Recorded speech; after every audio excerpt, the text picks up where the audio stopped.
Brilliance Audio. Kismet by Amina Akhtar.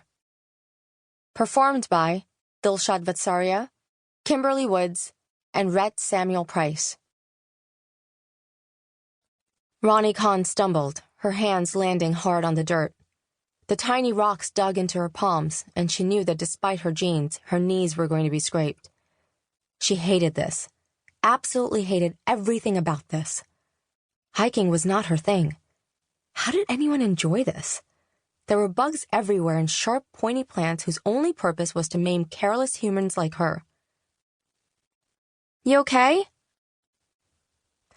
Marley Dewhurst leaned over her, her face full of concern. "Yeah, but wow, that's gonna leave a mark." Ronnie laughed to show she was okay, that she was willing to do this, because you didn't change without making an effort. Real, honest-to-God change took work. Marley held her hand out and yanked her up. "Whoa, a few inches more and you'd have landed on that." She pointed to a scorpion that had been disturbed. It was sitting next to 2 discarded water bottles and some granola bar wrappers. Ronnie shrieked, jumping back. "I can do this. I can do this. I can do this," she said through gritted teeth. She was terrified of the desert. Why had she moved here?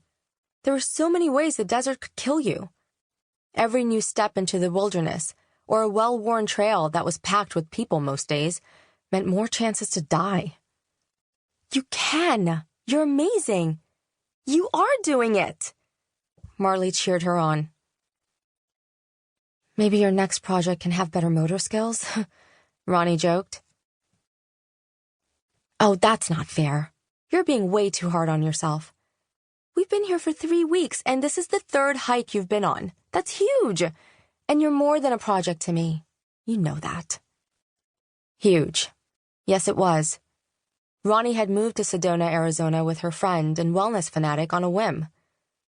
And now she was doing what people did out here. Hiking. Lots and lots of hiking.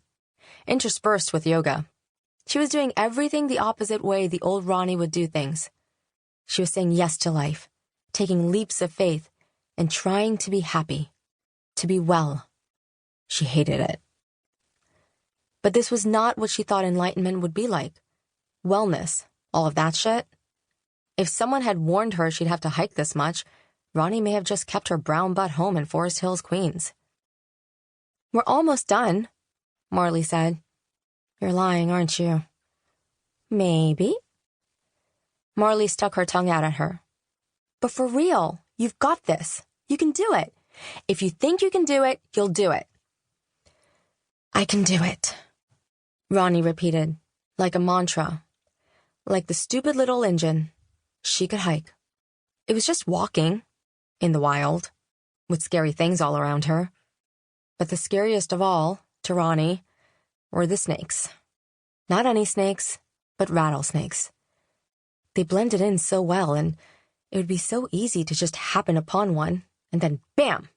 Life over. How tragic to be hiking, trying to be well, and then die because of nature. Ronnie scanned the area around the trail for anything moving. If it moved, it would probably want to kill her. Unless it was a bird. The birds here were something else entirely, not even remotely related to the pigeons back home. The cardinals were a stunning red, the ravens an inky black, and the size.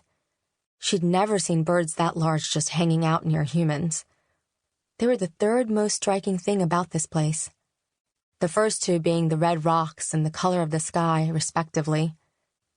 4th was the sheer amount of trash tourists dumped on the trails. Overhead, a hawk circled, and larger birds. "What are those?" She pointed up. Marley shaded her eyes as she looked. "Huh. Eagles, maybe? How cool." "Or vultures?" "Okay, not as cool." They both laughed. "Ready?" "Yep." "Wait, did I tell you about my dream last night?" "Let me guess. More ravens?"